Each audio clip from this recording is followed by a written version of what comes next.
Let's break the mold and stop waiting for the other shoe to drop. Welcome to Stanley on 7. We're here until it's here. And welcome back. This is Stanley on 7th, your favorite Wild podcast, a Pull Tab Sports production. Hey, speaking of that, we've got John King here. He's tough to pin down in the summer. He's got a fantastic tan, probably 9 out of 10 on the tan. Hair looks great. Summer's been good. We'll have to get to that. A lot going on in the world of Wild hockey right now. I feel like after the season ends, I like to go and just kind of hide because there's still a little bit of pain when you're watching playoff hockey and you've got no skin in that game. So I just kind of try to be a recluse a little bit. But hey, the Stanley Cup has been won. Congrats to Colorado. We'll have to dive into that. But it's crazy how it works. As soon as that cup is won, the rest of the hockey world wakes up. The Wild got involved early. Big trade, Kevin Fiala. We're going to have to talk about that. But before we get into all the juice and what Stanley on 7th has in the future, some exciting news. Kinger, tell us about what you've been up to, dude. Well, I had oral surgery. Is that why your face looks like you swallowed a balloon? I'm not. The sort of Ron Jeremy transformation continues. I'm not happy about it. I got put under to have oral surgery because I don't like the dentist. Like my chart says sensitive to air. That's when you know you don't like the dentist. And I've flaked on multiple dental appointments. Like I don't go. The phone is ringing at 8:30. And I'm just like, I'm not going. So you're talking sensitive to air. That's when they have to dry your tooth? The sucker. Yeah, the sprayer of air. I hate it. Like, I feel like my teeth are just nerves. They're not teeth. I really have a problem with the dentist. And so I was at the regular dentist and he's like, this tooth is broken. I can take it out right now. I can get it out for you.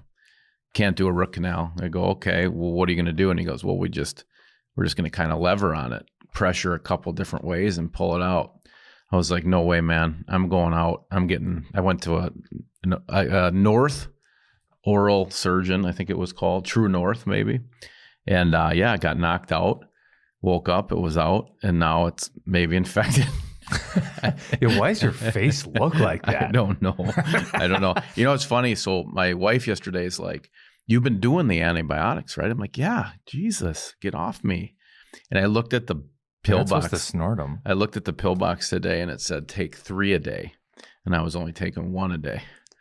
So maybe I'm a little behind on the antibiotic. That could be part of the reason. So let's get. I want to talk about this for a second.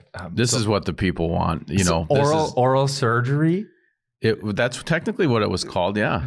But do you want to make it seem like it was a bigger deal? They had to yank a tooth, right? Like they had to pull a tooth. It was oral surgery. That's what this place is. I feel like if you're ever having surgery, a scalpel needs to be involved. So if they didn't like cut you open, that's not surgery. They yanked it. I think they used 2 different wrenches to yank a tooth. That's even more rugged.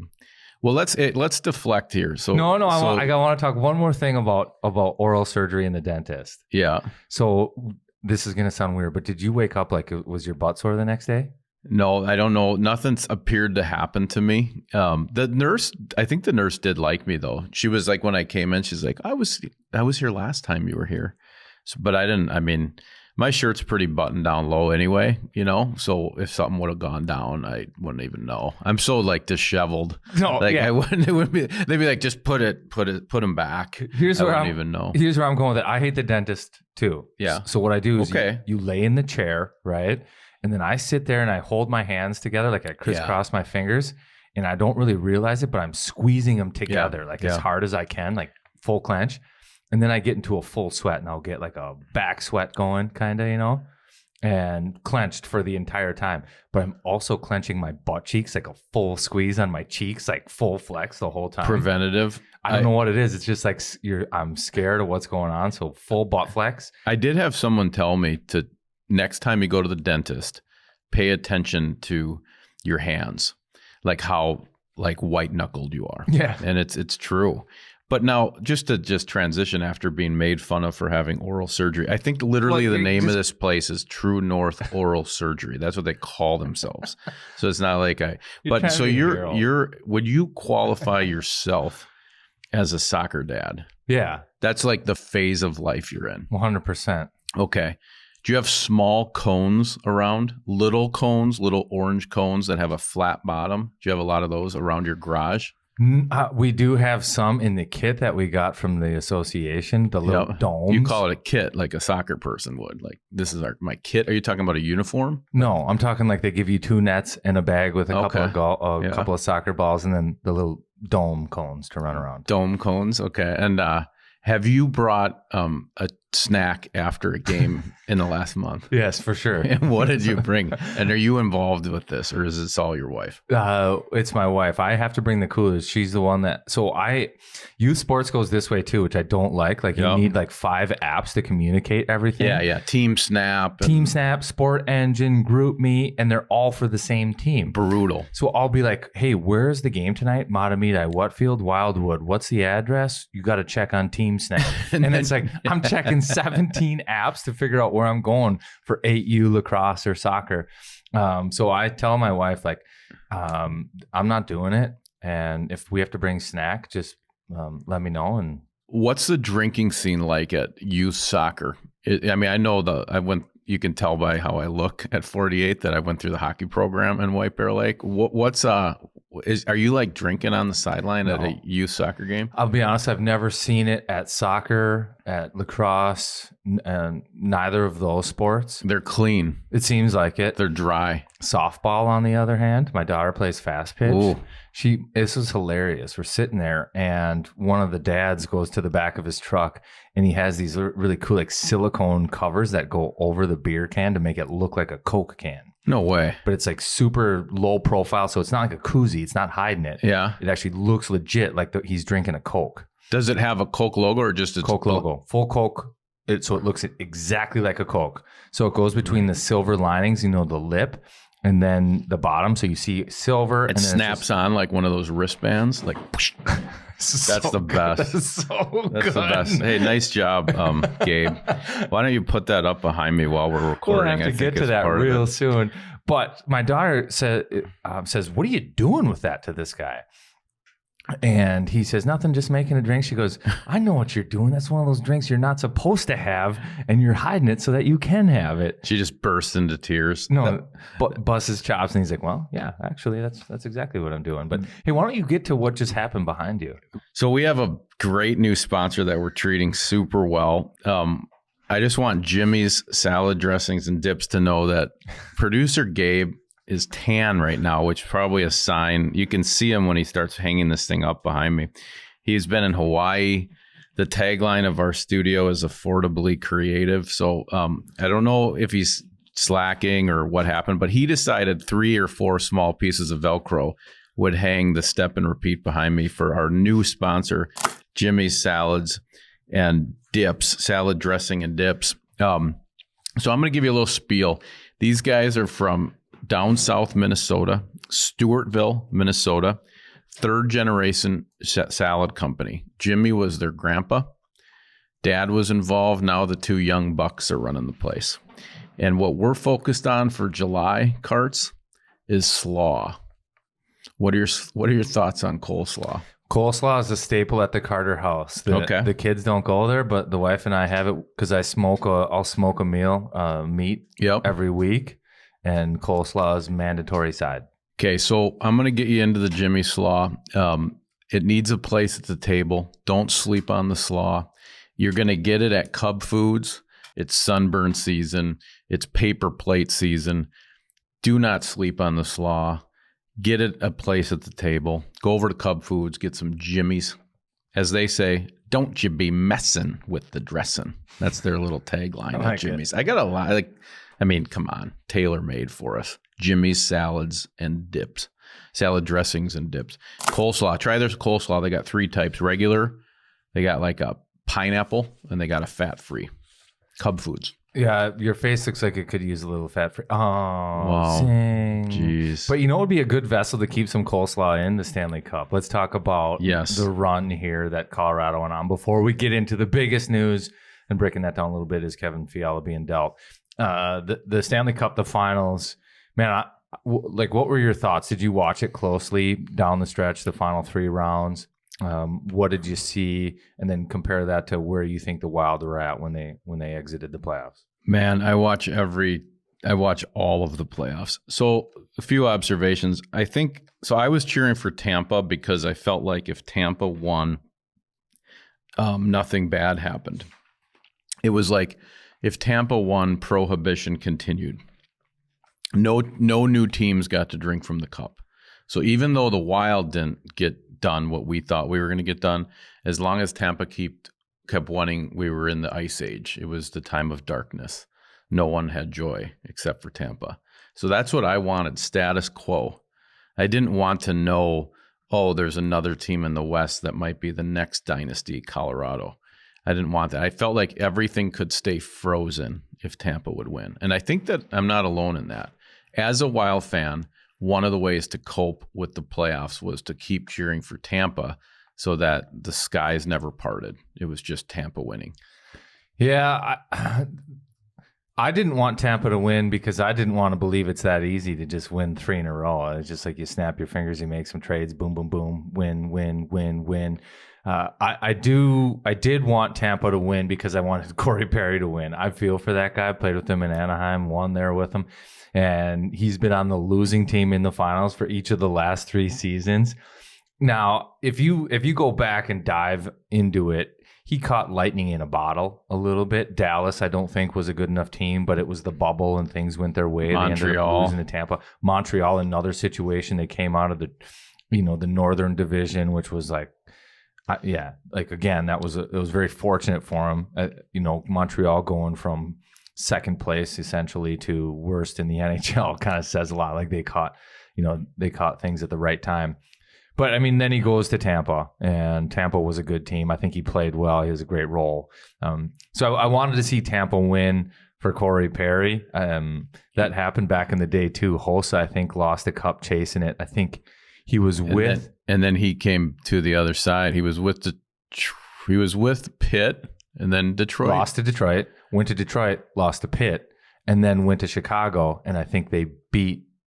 I don't remember who they beat, but then he won one in Chicago. Here's the deal on Corey Perry, though. The guy won a cup. There's only 2 types of players, right? Those that win? The Stanley Cup and those that don't. So let's not feel too sorry for Corey Perry. I don't. I mean, I saw that conversation, but like, he's a Stanley Cup champion, man. Like, I don't even know what that feels like as a Wild fan. Like, I mean, you know what that feels like personally, but like, he's good. Like he's playing with house money. Yeah. And I don't disagree there. I just look at it this way and say the time that he's probably had off from playing hockey games over the last 3 years he's probably had similar to Tampa. Yep. Right. Like no time off. He's been playing hockey 3 straight years. Yep. And he's got absolutely nothing to show for it, which sucks. But you're right. He is playing with house money. Can I work through some of the Wild stuff? So I think as a suffering Wild fan, maybe that's not the right term. We got to get the sports psychologist in here again. But so I think a lot of Wild fans cheered for Tampa just because it would continue prohibition. We had this Darcy Kemper thing, and to me, it was just because his name was Darcy.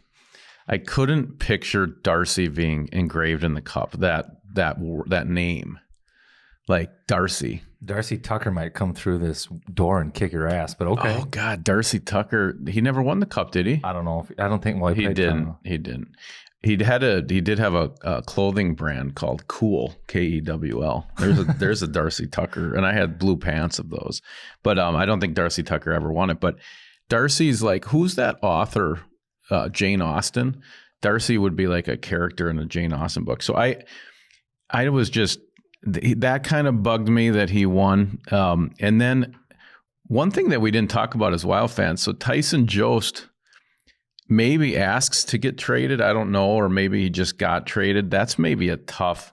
What does that look like sitting in your apartment in Minneapolis watching that? I mean, that's a bad deal, huh? Well, this is the way I think you look at that if you're a Wild fan, is that is best case scenario. Because I think Tyson Jost is a really good player. Well, I think the fan base loved him, as he was one of the guys people were rooting for. But God, that's got to hurt when you're watching it on TV. It hurts him. Yes. It hurts him. And then that fuels you. right? So there's certain things that you can motivate, and sometimes money motivates people, sometimes stats might motivate them, but you get to a spot where you're seeing the guys that you were just with 2 months ago. Well, no, it would have been 3 or 4 months ago, but win a Stanley Cup, and you could have been there. Nico Sturm hoists it. He's on the ice. The guy you're dealt for, that stings. And he maybe scored, didn't he? Didn't he get a goal or an assist in the finals? Yeah, in the finals, yeah. I mean, I think they took the goal away and gave it off of somebody's butt or something. But yeah, no, that hurts. But I think Tyson Jost is going to be very motivated, and he was already good. Maybe one of the best players for the Wild in the playoffs. I agree. So now you get another guy that is motivated, ready to go. I think that that's a good way to look at it. But yeah, it's the Darcy thing. You could say like he kind of also feels crappy, like he's the one that got away. He went to Arizona, fantastic goaltender. He went through LA, then to Arizona, found his way on to Colorado. But he wasn't really tested in the finals. Like, it was amazing how good Colorado was. Like, Darcy would have to stop 20, 25 shots a night. And there were games where it got up to 30. But for the most part, Colorado was able to just shut it down. And Tampa just couldn't get anything going. I don't know if, going back to Corey Perry and fatigue, if that plays a role in it, all that hockey overtime, if that wore them down or whatever. But 8 minutes left in game 6, you're down a goal, and they just didn't seem to have the juice. No legs. Cooch had the 2 opportunities where 2-on-1. I'm like, man, this is it. I do got to give a shout out to these guys, and a lot of people have been doing the golf clap for the almost three-peat, but just what a bunch of warriors. Even, did you see Vasilevsky going down the tunnel at the end of the game, just breaking his stick? Yeah. Just irate, after losing game 6. And not only did you have to kill him, but you had to empty the chamber into their dead body on the ground. I mean, these guys were absolute warriors. McDonough, Hedman, just on fumes. Everything you got, true champions. And it's a credit to Colorado that they beat them, because, God, did you have to knock them out. It's now Tampa has and you can't ignore this, that you have 2 Stanley Cups in your back pocket and you were chasing your 3rd. But I've lost that game before. Game 6, series over, season over, in the finals. And it's a terrible feeling, because do you know what you get for second place? Nothing. So you've worked so hard, and all the injuries, the sacrifice, the time, the commitment, the energy, the love of it, the fantasy. You're chasing so much, and you're so close to it, or you can almost taste it. And then you know what you go away with? Nothing. And sucks. That was my last observation as a Wild fan. So I remember shaving up for the playoffs. We make it, what did we make it? 6 games with St. Louis. And it was like a month after that, I was at hockey and I had my leg on the board doing the old man stretch. And somebody said, you realize we're just halfway. So, teams were through 2 rounds. I had not only a beard, I had a whole mustache phase for like a month. Yeah. I've been clean shaven, I feel like, for another month. Like, how far into the journey we didn't get is amazing. Like we were in season 1 of the Stanley Cup show, but it's like 6 seasons. It's crazy how much of a slog it is to actually get to that glorious cup. No doubt. Oh my God. And how much of a grind it is. And then you reflect on it and you say, man, we've got 15 rounds of golf in from that moment till now. Those guys have 0. Right? Or whatever it is that you've done from then till now. They've been playing hockey at the highest level, full commitment, 100%. Walk away, 0. I mean, unbelievable. Just, God, it is so cool. How about, I was laughing, the 2 guys that brought the cup out, my son says, those guys both look like they're in Tommy Boy. Because I think what's happened to them is they've been doing that since like the 90s. When a president gets out of the White House and he's like, they show him a credit card and he's like, what's this? Because he's had people buying stuff for him for like 20 years. Those guys that carry the cup around have they put on that suit in like 96. They got their hair cut and now that they just don't know anything else because all they've been doing is carrying around the cup. Yeah, Phil Pritchard, and then He's got an understudy guy. My wife was like, he's got a twin. That guy's his twin. And they look the exact same. So maybe like the understudy has to look like him. Do you think that was a prerequisite? Well, can you imagine Phil just being like the predecessor? It's Phil just being like, hey, this is what we do, like a little bit of hockey hair. If people like it, like you might want to grow it out. Like I get my suits at what's the clothing place where you get the Joseph A. Bank? Yeah, totally. Like, hey, get over to Jose Bank. They got a sale. You get 2 suits. You're going to get 2 for free. My guy's going to take care of you. His name is Ray. You have to look exactly like me. The only difference is you can part your hair the other way. Yeah. Same style. Yeah. You just part it the other way. Thin leather belt, maybe. Some loafers. That's so funny. My wife was dying watching that. There's some socks called Gold Toes you're going to want to look into. Yeah, the 2 Tommy boys with the cup was great. Oh, Kevin. Yeah, Kevin Fiala. All right, so I think it was pretty obvious. R.I.P. Kevin Fiala, 22. Deuces. Beautiful, beautiful baby. He was no longer a baby, but I think it was pretty obvious that Fiala was going, and you just kind of go back in time and you look at the things that were said from management or whomever and reading between the lines. It was pretty clear early on. I mean, after the deadline, Bill Guerin said something to the effect that he knew what he was going to have to do this summer, and that was trading Kevin Fiala. If you go back to the Barrero interview where he starts lighting everybody up and saying, like, why does it always have to be Matt Dumba? Yeah. And he basically threw Kevin Fiala up there. Like, why doesn't people say this? Yep. So, I mean, it was coming. I think everybody knew it. Then we should spend a couple minutes discussing why I think it had to be Kevin Fiala. Well, yeah, it could, because there's a lot going on right now. You can't win as a GM. He says I would have had to trade 3 guys to keep them. So then everybody on the internet's like, I got 3 guys. Yeah. And so I would like to hear your thinking, and I got a lot to say about this too. My son says deuces whenever he hangs up the phone. Does that like mean goodbye, 22? I don't know. Maybe this was meant to be. Deuces. We'll say it at the end of the pod today. Deuces. I don't know what that means, but okay. Why did we have to trade Kevin Fiala?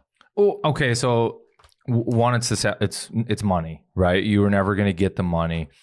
2, I think that there was Kevin Fiala and Dean Evison. You go back through their history together, and they've been with each other from the very start. So I think it's possible that that relationship is just hard now for Evison and the coaching staff to motivate Kevin Fiala. They've pulled every single string through his development, and they've used every single coaching card on a motivational level, how to get him going and to be a consistent player.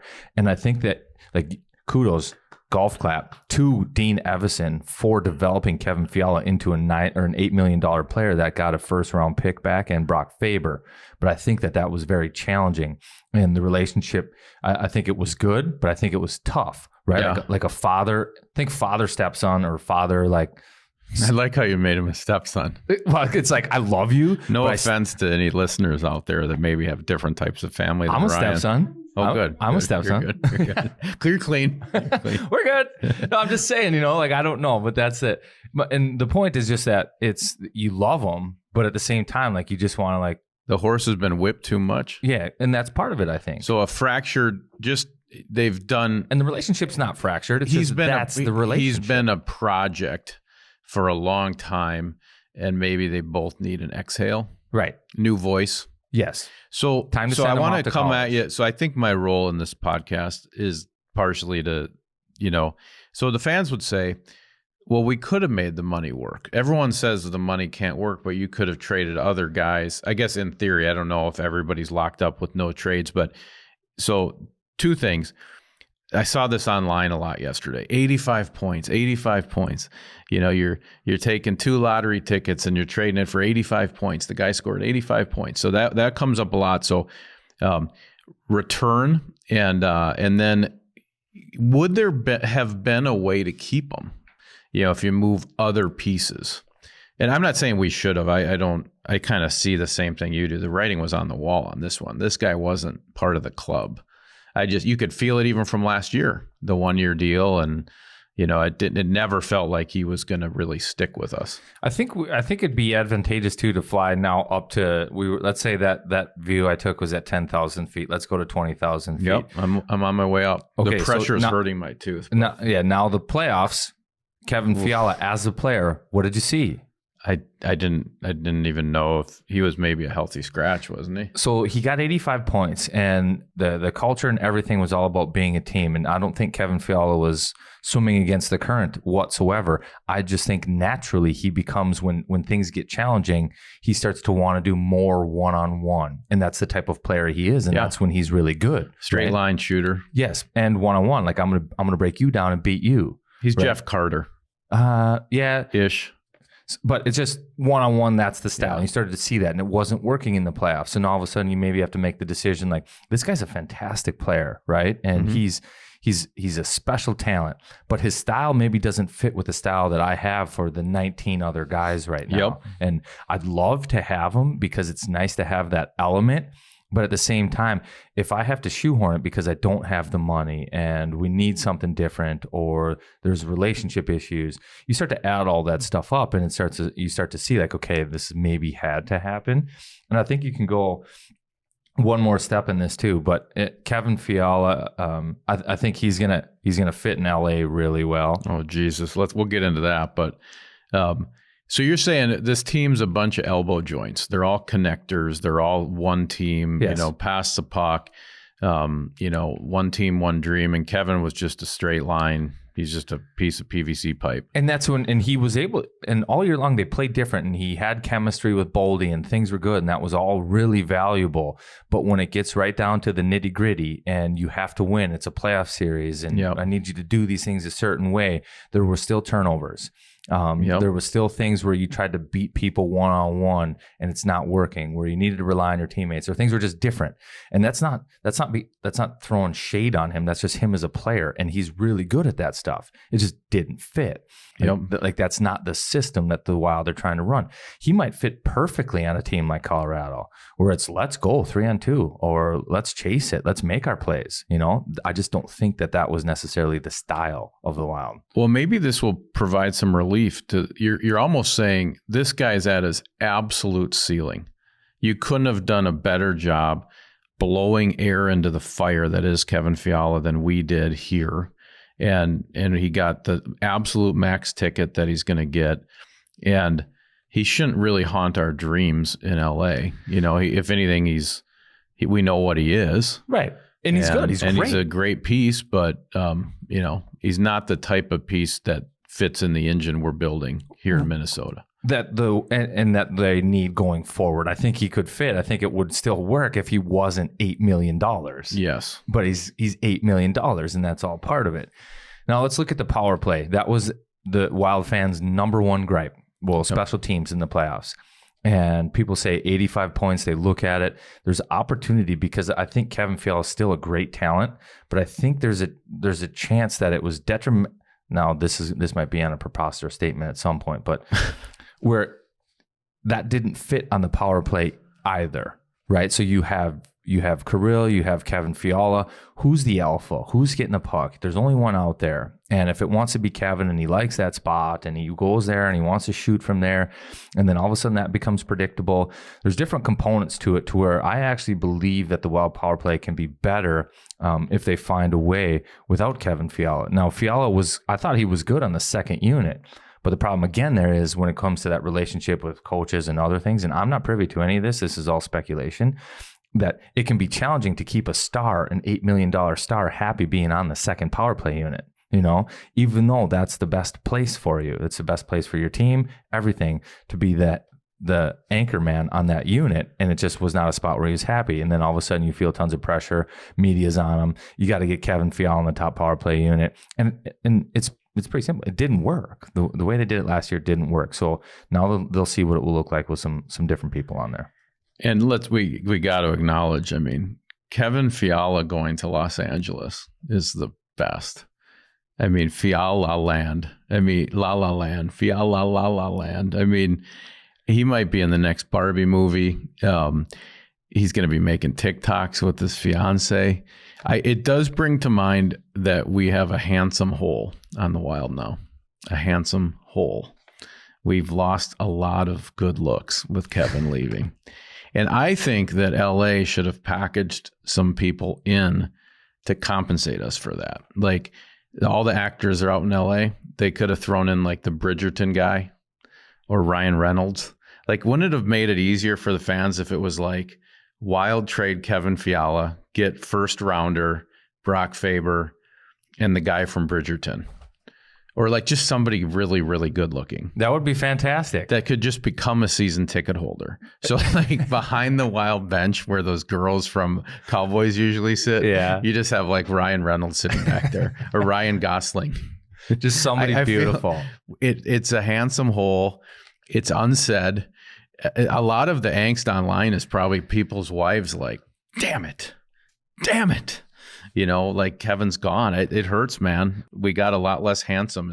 I got that text yesterday. Well, the Wild didn't have to spend $8 million on the salary cap, and I think that their facial moisturizer budget is going to go down as well. So, it's a concern. Who's the most handsome guy now? We go to Hartman or Moose, or I mean, there's a lot of things that adjust now. Well, Moose might be Jackson, Maine. So yeah, well, Moose is a good looking dude. I think Hartman's just thrilled because he's gonna be the bad boy Fiala. But beauty's in the eye of the beholder. I think Jacob Middleton's probably the most beautiful guy. You put that dust like. Yeah, he'd take care of you. Wild stuff. He'd fireman's carry you out of the bar, even you. Yeah, yeah.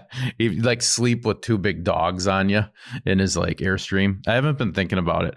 What are some of the other comments on the return? So they don't get a beautiful person in response. Well, no, that was just on my text. We got a lot less handsome. I'm pretty sure only in my phone.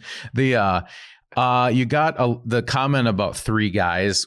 Was hilarious. Wild fans are terrible. Let's be honest. That's why we're doing this podcast. We got to be better fans. I mean, just like, I got three guys. It's like 1, 2, 3. Like, I mean, poor Guerin. He puts a video out yesterday, actually like talking. Doesn't really need to do that. Says something nice about Kevin.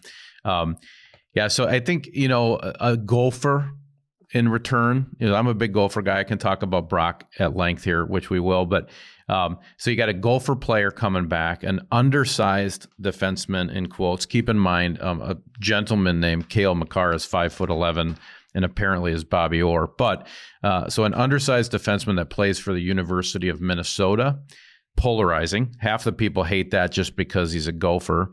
And then traded too early. It's the first trade. Did we wait long enough? Could we have gotten something more? 85 points. So it came off real mixed. I would say if I was doing like a sentiment thing early on the trade, it seemed like 50% of the people were okay with it and 50% of the people didn't like it, which maybe is the exact definition of good trade because, there's compromise. Well, and that's the one thing that Billy said with this deal is that it was fair. He didn't need to wait around to the draft. He didn't need to try to leverage team to team and this person will give me that and now I need this and finally pulling the deal off. I think he also likes some ability to plan for what he's going to have at the draft. So now he's got some time. He bought time by doing the deal right now too. 19 pick. He said that LA came in and was very serious about it right off the bat. It wasn't kick the tires, see if I can steal a player from you. It was, we're serious about this. This is the pick that we want to give. Who knows how it went down exactly, but the way Bill described it was that it was pretty fair. They were serious right off the bat, and it was an easy deal to negotiate because nobody had to be back and forth like, no, I want this piece, no, I want that piece. But yeah, the Wild, again, and Bill talked about this. Let's talk about the Minnesota component. Yep. At one point he said, I think Bill did kind of say this too, early on in his tenure, that like Minnesota guys, like this isn't a place where you want to come and just raise a family and, it's the state of hockey. That stuff's all cute. It's not a retirement home. Right. And I think he's changed his tune a little bit. And he said the other day, and I loved his comments, he goes, originally I thought right off the bat that it's challenging for a kid to play in their home state and that the distractions are too many. And I'm just better off, I believe, taking players, kids, picks from different spaces so that they don't have to learn how to deal with the pressure of playing at home. But then he said yesterday, excuse me, is that he realized if I do that, I'm shutting off the biggest player pool in the United States and the potential to having good quality players from Minnesota. Like all of a sudden, I'm really limiting myself in terms of, North American prospects that we can pick, take, and go after. So now it seems that he's privy to that, and I wouldn't be surprised if internally they have some type of managerial function, job type of thing where they're going to help teach these kids how to play at home and what it's like to play in front of your friends, your family. You're no longer a golfer. You're no longer playing the state high school hockey tournament.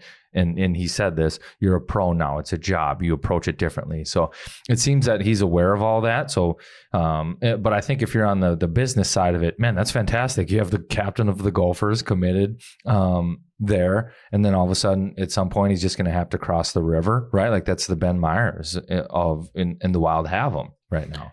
Yeah, let's talk about Mr. Faber. So he's in a weird spot because I guarantee there was lots of people that did 2 Google searches in a row yesterday. They did Brock Faber, hockey DB, and Cale Makar, hockey DB, because everybody has this Cale Makar thing in their head. The famous quote from Landeskog, you want to copy us, find a Cale Makar somewhere. So they hear we trade for a stud D, a college defenseman. Faber is a very, very nice player. I'm a big Gopher fan, as you know. You still got to go to that Maverick movie, by the way. I'm just going to give you money, I think. So Faber is a leader. He seems to play better in big situations, whether that's World Juniors. He was on the Olympic team last year. Nobody wears a pair of glasses better than this kid. Tortoise shell. He's like a white Urkel. Like you might as well tie a sweater around his neck while he's playing. It's great. But Cale Makar played 2 seasons of college hockey, 21 points and then 49 points plus 32 Hobie Baker. Okay. This is going to be Faber's 3rd season of college hockey, 12 points, 14 points. Okay. The other comparison to him is McAvoy a lot. And you can tell that yesterday they were trying to position him as a hard-nosed defenseman. I think Billy said he's tough as snot, which is a great quote. But the interesting thing is McAvoy in college, 25, 26 points, 56 PIMs, 51 PIMs. That's not how Faber plays either. So he's sort of he's a hybrid. This season's very important for this kid. He's going to be playing with Logan Cooley, Snuggerud, Matthew Nyes is back. This team is going to be loaded. He is our best defenseman. So I hope he really strings together a season. I think he's still eligible and will play in the World Juniors in August in Calgary. So you're going to get a look at this kid. He's a nice defenseman. And the thing I would say is Minnesota defensemen, as much as the Gophers might get ragged on here or there, you look at Letty was a guy we let get away and then half the people whine about it, later. You look at, Brady Shea was kind of a quiet defenseman for the U, ends up being a stud player. Ryan Lindgren is really a great player for the Rangers now. He was kind of a quiet Gopher. Obviously, McDonough played for Wisconsin, but there's a lot of really nice Minnesota-born defensemen doing, Eric Johnson finally getting his cup with Colorado, former Gopher. So I don't know. I think he's a very interesting prospect. We don't know what he is yet. He's for sure the best defenseman on Minnesota, one of the top 5 teams in college hockey, but I don't know what he is yet. He's got traces of an offensive defenseman. He's got some physicality. I think he needs to have a big year this year to make people feel pretty good about it. And he's set up to do that with the team they have. Did I just talk for an hour? You did, but that was all good stuff. It's all this talking. I don't know what it is. It gets my voice all hoarse. That's okay. We're just getting back into it. I think it's interesting when you look at what Landeskog said, find yourself a Cale Makar. I think what he alluded to was the fact that the blue line helped them win the Stanley Cup. Oh, absolutely. And it's not necessarily one player. And then you look at, I think the initial reaction to a lot of Wild fans after this trade was, LA has a plethora of skilled forwards. Why did we pick the D-man, or why was the D-man the guy that we were after? I truly don't know the answer to that, but there's one thing that, and we don't know what kind of player he is, but there is one thing that we do know. He's a right-handed shot. And the Wild need right-hand shot D-men. And the closer he is to playing, the better that was for them. And Bill Guerin alluded to this, that he's close. He's going back for his third season, and he maybe isn't going to touch his fourth, and it's possible that he goes the Ben Myers route, and boom, he's playing Wild hockey after his college season. Now, I thought he would have been gone absolutely after last year. Yeah. I was shocked he stayed. And again, I'm not privy to any of this. I don't know what the situation was. There's still a chance that he doesn't play Gopher hockey. I don't know what that would be, but after a trade, things are discussed, things might change. Who knows what that looks like? But he's a right-handed shot that's ready or close to ready to being able to play, right? Closed circuit to Brock Faber, 11 p.m. basement of the KK. You should play college hockey for another season. He knows that. Yeah, and I think he is. If I were placing bets 100%, he's playing one more year. But you look at the Wild and what they need, and it's right-hand D-men. Mm-hmm. And they've got some young pieces on the back end. Kalen Addison's a right-handed, but Lambos, O'Rourke, Damon Hunt, I think they're lefties. Maybe one of them's righty. So those guys might be a little bit further back in terms of development than Brock Faber. So they're going to have a right-hand shot D, which they need. And all of a sudden now you look at it, Landeskog, you've got this group of defensemen that might be able to be NHL defensemen.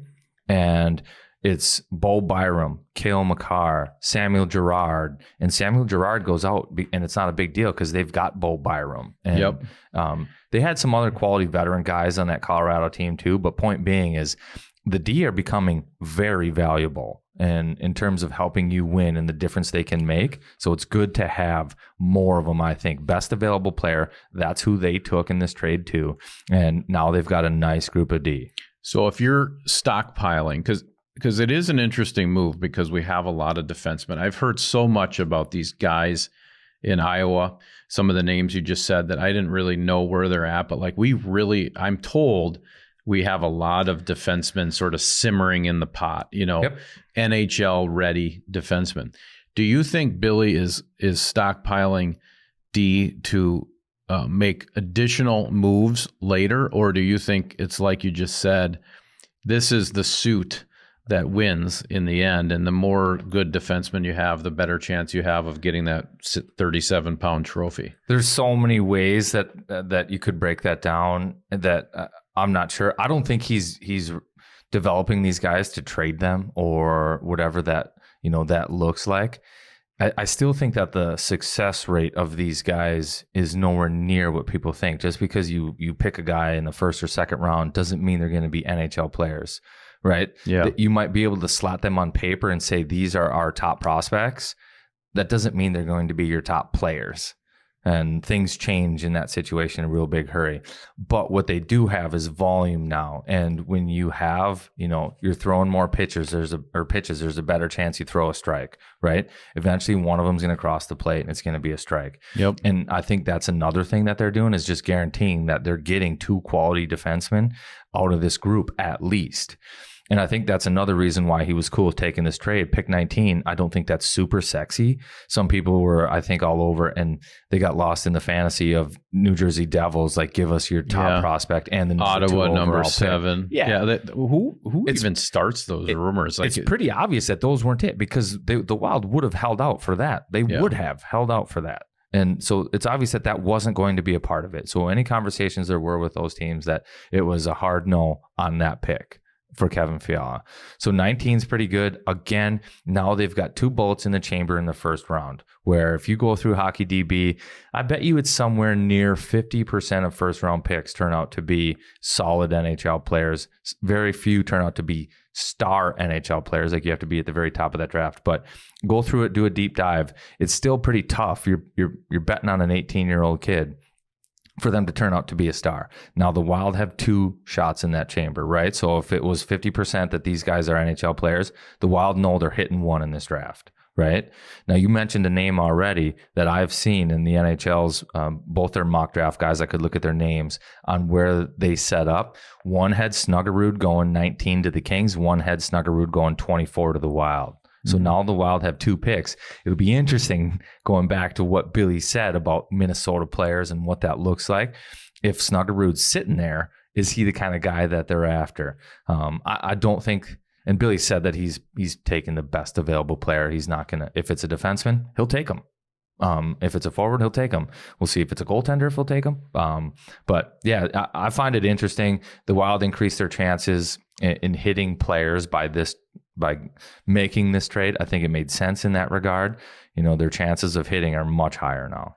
Yeah, and I think just on Faber, just you never had a better chance to watch him. This is the season for him. They got a lot of people coming back. I think he is playing in that World Juniors, a rare summer World Juniors in August here.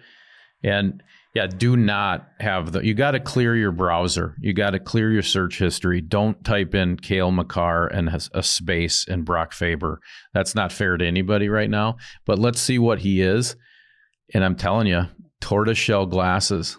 They're going on a run at the Mall of America. There's going to be lots more of them. Nobody wears a pair of glasses better than Brock Faber. Well, that's amazing. I mean, who does that? There's no reason to even wear glasses anymore. Unless you just have sweet style. He's got sweet style. Maybe that style is the handsomeness in return.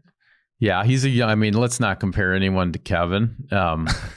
They should make cookies out of Kevin Fiala's face, just stamp his face into stuff. But yeah, he's a young kid, got some style. We'll see where he goes. Fill that handsome hole. That doesn't sound right. I don't know if the phrase handsome hole is the right move. Should we call the pod the handsome hole? No. Filling the Fiala trade and filling the handsome hole. Let's wash ourselves of that statement. You know how we're going to wash that? Some clean filtered water. Yeah. And we're talking about Aquarius Home Services here. Now, I have a Kinetico system at home. And again, it's been a long time since we've talked. And that's how, we talked about the playoffs and it's 2 months long. And when the Wild lost, that seemed like it was almost a full season ago. Well, since then, I've turned on my irrigation system and I've had to have Kinetico, my man Derek, come over and fix it. I tell you why I love these guys too. Derek comes over, he brings new equipment, sends me a text. He says, hey, I've got to be there. I said, I can't be there at that time. I'll leave the door open for you. Goes right in, does his work. Everything's set up, gets it dialed. He's out, send a text message, photo. Hey, let's reconnect in a couple of weeks because I've got to walk you through how you've got to set up all of this stuff to make sure it's running perfectly. But Derek is the man, Aquarius Home Services. I couldn't be happier. The drinking water is phenomenal. I no longer have the iron stains on all of my landscape, hardscape. They've taken care of that issue. I've had them for 8 years, and man, they've earned the right to be recommended from me for sure. Love these guys. The other good thing about Aquarius Home Services, they just don't do water anymore. So if you have plumbing issues, HVAC issues, we had them early on. My wife was laying in bed last night, freezing cold, and she says, "Man, the AC is really working well this year. We got our tune-up, $55 AC tune-up." Derek. Derek's been around the house a lot. Yeah. Hey, what are you trying to say? What are you trying to say? I'm not saying anything. I think it's interesting that it was more disruptive for us to hang this banner behind us in the podcast studio than for you to get like your entire house done by Derek. Like we did more damage just with that thing falling down. Aquarius Home Services. Leave your home's critical systems to the pros at Aquarius. Your trusted local experts in water treatment, heating, cooling, electrical, and plumbing. Boom. Earn the right to be recommended is a cool line. I like that. And I do. Hey, I personally recommend them. I believe you. I got some stuff for you. Another thing that was going around on the Twitter yesterday was that Guerin's actually doing a rebuild. He's doing a rebuild, but he doesn't want us to know. That was like a thing. Like this is like we're actually in a rebuild mode. You just don't know it. What do you make of that? I think that person's actually right, but it's not like a purposeful rebuild. And if you're doing that, that means the rebuild. If you're saying that the rebuild started last year, so the Wild have a very successful best year ever under their belt in the first year of a rebuild. So you can't be roasting him too hard for his plan if that was it, right? Whatever the Wild had 113 points in year one of rebuild, because the rebuild then starts with the buyout of Parisi and Suter, right? Yeah. So you got a full season under that. So the answer is we are, and it's going well so far. Well, or you can't be upset on this rebuild because it was extremely successful. Yeah, and it's more there. I think the Wild caught heat once upon a time for that retool versus calling it a rebuild. Yeah. You know, this one seems like a retool. They've got some cap issues that they're trying to have to work through, but at the same time, they're developing good quality prospects. Bill has said this, that you win through the draft. Colorado did. Now they got lucky, but it was Makar, it's Bo Byram, Landeskog, McKinnon. They drafted all those guys. There are some trade pieces that you can make, but the draft is where you have to hit, and he's accumulated draft picks. So I don't necessarily think I actually do think that it's a change in culture and a change in belief on how they want to run a team and what success looks like there versus a rebuild. It's, hey, this is the recipe for success. We're sticking to it. The wins will come if we stick to this plan. We shouldn't stray from it. I don't necessarily think that is we are rebuilding. You know, he values draft picks. I also wanted to talk about this. Connor Dewar gets a deal. Brandon Duhaime gets a deal. The Wild have done a really good job now sending messages to their minor league players and to their draft picks. If you go to work in Iowa, in Des Moines, and you turn out to be a player, we will reward you. You will play. We'll give you a one-way deal. We're not going to screw you and give you a two-way and make you chase it and have to score 50 points to get your first one-way deal. If you're in Iowa right now, if I'm in Iowa, I say, man, this team is great. They need young players. If I go and show up and in the American Hockey League and perform and do well, I will be an NHL player. And they've sent that message now through those contracts, through the opportunity that they've given those guys to everybody in their prospect pool. So those guys have to be feeling real good about that. And again, I got to give a lot of credit to management, coaches, everybody for giving those opportunities out, following up with it, and then saying, yeah, I like the player, give him a deal, right? And so they've done a good job in that sense too. This is, I know we're at the end here, so maybe this is too big to bite off, but one of the things that's interesting is I feel like Billy is the biggest alpha on the Wild. And I feel like we're missing our dad on the ice. So who is Billy's surrogate on the ice? I don't see that player, you know. So and I look at a guy like Ryan O'Reilly on St. Louis. Even it would be Landeskog on Colorado. I know they have a lot of pieces, but he's kind of the dad on the ice. I don't know who that guy is for Billy. I think it could maybe be Foligno. I think last year he showed us these, like, it was almost like he was working through like all kinds of stuff during the year with different incidents and sort of bad Marcus and good Marcus. And maybe it ends up being Foligno at some capacity. But do you notice that? Like Spurgeon's our captain, but ironically, Spurgeon is when he says it's about winning, he was the foil in that whole exchange in kind of a strange way. So I feel like it, from a leadership standpoint, I'm looking for who's the guy on the ice that's doing all the things Billy would be doing himself on the ice. I don't know who that is for the Wild, and that worries me a little bit. Why is that? Because you think that there has to be like a clone of Billy on the ice? I think it's when your most imposing individual is your GM. I don't love that. I think I wish it's as simple as like if Foligno was kind of the de facto guy, that feels different to me somehow. I don't know. I feel like maybe it's just a different model. We got all these guys and they're all leaders and it's a flat thing. It's not a hierarchy. That's why it works. But watching the playoffs, I just noticed, man, there's like a papa on every team here. And I don't really know who ours is. Okay, sure. So have you watched The Last Dance? Yeah. What was the GM's name? Oh, God, the little, the guy that doesn't get a lot of credit for putting that team together. Yeah, I know what you're saying. But my point is he wasn't the alpha, right? Yeah. Michael Jordan was. Yeah, absolutely. And now they had success. This isn't going to make my point that good, but that guy also, too, was an alpha. Like, he didn't care what Michael, he was Scottie a great Pippen, GM. Yeah. Scottie Pippen, these other guys did. But what can happen sometimes is inmates rule the roost if there's the alpha on the ice. So I've never been in a spot, well, New Jersey was probably this way where Lou Lamoriello was the alpha. Like that was just it, right? And I think Billy's the same way. I think it's a positive thing when they're the alpha. Now, if you're looking for a guy that you want to label as the alpha on the ice, I think it is Marcus, and I do think that Marcus does a lot of the things that Billy did, and Billy can send some messages through Marcus in terms of this is what we have to do, this is what we need to do in this moment, this is how we change momentum. And I think he has picked Marcus for that. He gave Marcus a nice deal. He put a letter on his chest, and I think he likes him for that reason. But the big boy, the winner, the guy that you lean on. I don't know that guy has fully stepped up yet. Might be in the room, but the guy that even if you kill him, you have to empty the chamber into his body on the ground. That's the guy I'm looking for. That's like when I see Ryan O'Reilly, it's like, if you're going to beat the St. Louis Blues, he's got to be the chalk outline around that dude.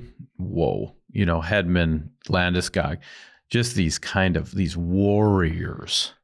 And I think Marcus can be that guy for us. I kind of want him to even rise up more and be that guy. I guess that's what I'm saying. I think we need that.